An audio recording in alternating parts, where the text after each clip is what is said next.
नमस्कार मंडळी, आपल्या चॅनलमध्ये तुम्हा सगळ्यांचं स्वागत आहे. आज मी बनवणार आहे लाल माटाची भाजी. तर इकडे बघा, लाल माटाची जी भाजी आहे स्वच्छ धुवून मी नीटवाट केलेली आहे आणि आता इकडे कट करत आहे. तर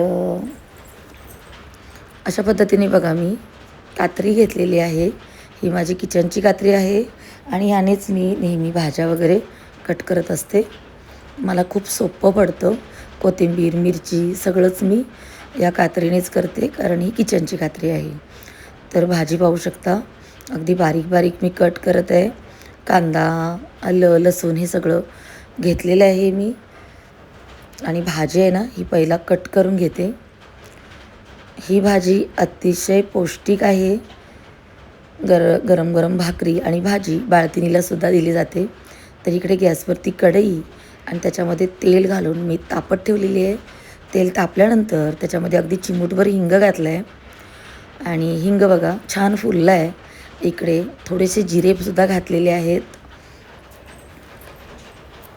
तशी म्हटली ना तर ही भाजी फक्त लसणावरती करायची असते, पण मी म्हटलं की चला आज आलं आणि कांद्याचा पण वापर करू आणि एक वेगळ्या पद्धतीची टेस्ट करू. तर मग इकडे मी हिंग, जिरे, त्याच्यानंतर लगेच किसलेलं आलं घातले. आलं बघा थोडंसं परतते मी, कारण कसं होतं आलं आणि लसूण याचा जो उग्रवास आहे ना तो जावा लागतो. तर आलं छान आता परतलं गेलं आहे. लगेचच इकडे मी लसूण घालते. लसूणसुद्धा छान असा बारीक केलेलाच आहे. 1 चमचा मी लसूण घातलेला आहे. आणि आता आलं लसूण दोन्ही आपण काय करूया, परतून घेऊया.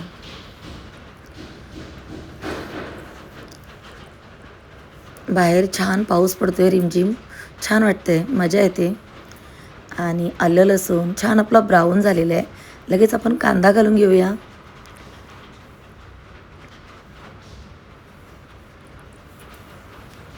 तर आता आपल्याला कांदासुद्धा छानसा परतून घ्यायचा आहे.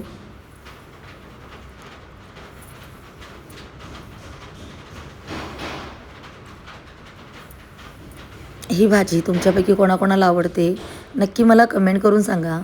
आणि तुमच्याकडे ह्या भाजीला काय म्हणतात ते सुद्धा सांगा. आमच्याकडे याला लाल माटाची भाजी बोलतात. तर इकडे आता मी हिरव्या मिरच्या 2 घेतलेल्या आहेत आणि त्यासुद्धा कात्रीने कट करूनच घालत आहे. आणि आपल्याला याच्यामध्ये कुठलंही तिखटचा दुसरा वापर नाही करायचा आहे, म्हणून मग हिरवी मिरचीच आपल्याला घालायची आहे.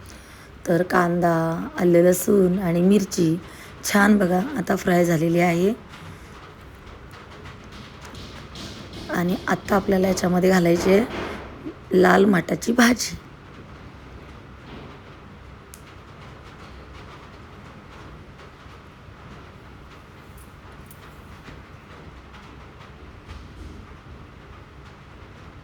लाल माटाची भाजी तुम्हा कोणाकोणाला आवडते आणि लाल माटाची भाजी ही रक्तवाढीकरता अशी अतिशय उपयुक्त आहे. पालेभाज्या ह्या पण खाल्ल्याच पाहिजेत. तर याच्यावरती आता मी घातलेलं आहे माझं नेहमीचं सेंधव मीठ आणि अगदी चिमूटभर हळद. आणि आता आपल्याला काय करायचं आहे, भाजी परतून घ्यायची. अतिशय साध्या सोप्या पद्धतीची ही भाजी आहे. खूप छान होते, टेस्टी होते आणि अगदी 5 ते 7 मिनटात होते. गरमागरम भाकरीबरोबर ही भाजी खायला खरंच खूप मजा येते आणि ही भाजी सगळ्यांनी खाल्लीच पाहिजे. तर तुमच्याकडे ह्या लाल माटाच्या भाजीला काय म्हणतात आणि तुम्हापैकी कोणाकोणाला ही भाजी आवडते नक्की मला कमेंट करून सांगा. आपल्याला या भाजीमध्ये पाणी वगैरे अजिबात घालायचं नाही.